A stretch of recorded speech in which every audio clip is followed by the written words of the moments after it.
បាទគ្រប់ជ្រាបសួរពុកម៉ែបងប្អូនទាំងអស់គ្នាបាទថ្ងៃនេះផងដែរខ្ញុំបាទនរិទ្ធមានជារបស់ពិសេសមួយពុកម៉ែណាបាទហើយរបស់ពិសេសនេះ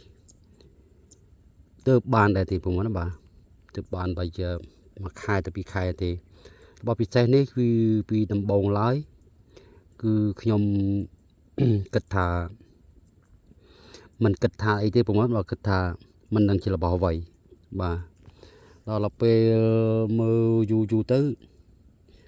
បាទក៏ដឹងថាជារបស់អ្វីហើយខ្ញុំពីដើមក៏អត់ហ៊ានផុសដែរបាទអត់ហ៊ានផុសដែរដល់ពេលយកទៅសួរលោកឬក៏ទៅជួបលោកហើយនឹងលោកពុកខ្ញុំទៅគឺគាត់ថារបស់នេះគឺជាក្លឹមត្នោតបាទក្លឹមត្នោតដែលកកខ្លាយទៅជាថ្មបាទក្លឹមត្នោតនេះមើលទៅសាយប្រហែលបាទមើលទៅសាយរបស់គាត់នេះមើលចាំបានដឹងថាសាយក្លឹមត្នោតមើលច្បាស់បាទមើលច្បាស់និយាយទៅបានដឹងថាក្លឹមត្នោតបាទខ្ញុំពីដំបងឡើយគឺខ្ញុំអត់ហៅនឹកមិនឃើញបាទថាជារបស់អ្វី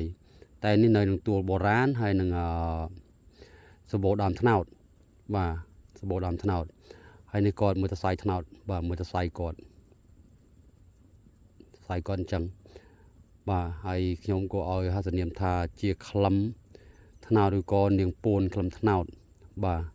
ហើយគឺមួយជ្រុងប៉ុណ្្នឹងឯងបងណាបាទមួយជ្រុងប៉ុណ្្នឹងឯងឃើញតែប៉ុណ្្នឹងឯងបងណាបាទកាយមើលគ្រប់កន្លែងទៅក៏អត់មានឃើញទេគឺឃើញតែម្ដុំប៉ុណ្្នឹងឯងបាទឃើញតែដុំប៉ុណ្្នឹងបាទឃើញដុំប៉ុណ្្នឹងឯងនេះគឺសាច់ខាងនេះច្បាស់បាទនេះច្បាស់ទៅសាយអញ្ចឹងមក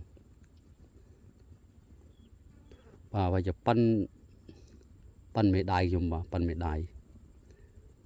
ខ្ញុំថាបំរុងនឹងសុំលោកលុញធ្វើជានាងពួនបាទធ្វើជានាងពួននេះតសៃច្បាស់ចែមកនេះតសៃថ្នោតបាទគឺជានាងពួនថ្នោតប្រវត្តិខ្ញុំធ្លាប់ជួបរបស់មួយបាទនៅចិត្តភូមិនៅចិត្តជាមួយខ្ញុំនឹងដែរតែគាត់ជាមនុស្សធ្វើថ្នោតជាអ្នកធ្វើថ្នោតបាទធ្វើទឹកត្នោតធ្វើអីយ៉ាងបានអញ្ចឹងទៅបាទហើយគាត់ហ្នឹងក៏មានរបស់មួយបាទរបស់មួយហ្នឹងគឺជានឹងពួនត្នោត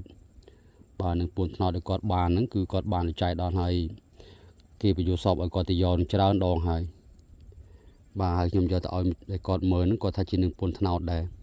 បាទហើយរបស់ហ្នឹងគឺរបស់ដែលបងប្រុសគាត់ថែសារនោះគឺគាត់ចង់ដឹងបាទគាត់ចង់ដឹងហើយគាត់ពិសោធន៍គាត់ចង់ដឹងថាអានុភាពយ៉ាងម៉េចយ៉ាងម៉ាគាត់ពិសោធន៍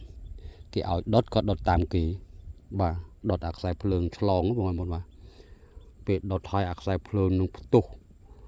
ខ្ចាយពេញផ្ទះបាទឆេះខ្ចាយពេញផ្ទះផុតពីនឹងបានមួយខែគឺគាត់ចាប់ដើមធ្លាក់ខ្លួនឈឺបាទគាត់ឈឺក្អួតឈាមផងអីផងទៅពេទ្យលក់គោលក់អ្វីអស់ហើយបាទដើម្បីព្យាបាលខ្លួនតែព្យាបាលនៅតែអត់ជាបាទព្យាបាលអត់ជាទៅពេទ្យក៏តតែម៉េះថាគាត់មើលយូរហើយអត់មានថារោគារបស់គាត់ហ្នឹងគឺជាសះស្បើយអស់ហើយតែមូលហេតុអីបាននៅចិត្តពីក្អកឈាមហើយបើរោគសួតរោគអីហ្នឹងគឺពេទ្យពិនិត្យតាមដានអស់ទៅគឺអត់មានអីទេបាទហើយគាត់ក៏នឹកឃើញរបស់ហ្នឹងដែលគាត់ពិសោធន៍ដុតហ្នឹងគាត់ក៏យករបស់ហ្នឹងមកក្តោបដៃឡើងលើបួងសួងសុំកម្មាទោសលោកហើយក៏បានធ្វើអាសនៈធ្វើអីត្រឹមត្រូវដាក់ថ្វាយដាក់សែនអីសុំទោសសុំអីទៅគាត់ជាវិញទៅបាទតែជាធម្មតាវិញទៅឥ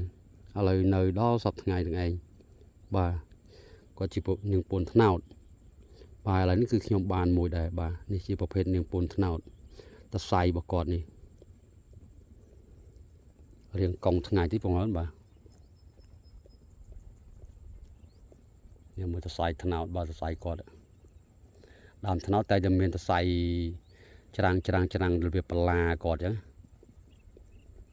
នេះមកក្លឹមឈើទេបាទខ្ញុំមើលក្លឹមឈើខ្ញុំធ្លាប់ស្គាល់ពួកខ្ញុំជាជាងឈើស្រាប់ក្លឹមឈើអត់មានតសៃដាច់អលេះម្ដុំអញ្ចឹងទេ បើតសៃឈើមានថ្នេរស្អិតជាប់គ្នាប៉ុន្តែមានតសៃដែរតែជាប់គ្នាស្អិតជាប់គ្នាតែម្ដងអានេះអត់ទេនេះមានជាថ្នេរកប៉ោកដូចមួយជុលទៅថ្នេរអញ្ចឹងហើយបាទនេះជារបស់ពិសេសមួយបាទហ្នឹងហើយអរគុណច្រើនពុកម៉ែបងប្អូនបាទវីដេអូខ្ញុំបាទរិទ្ធមានប៉ុណ្ណឹងទេបាទសូមអរគុណសូមគោរពលាបាទ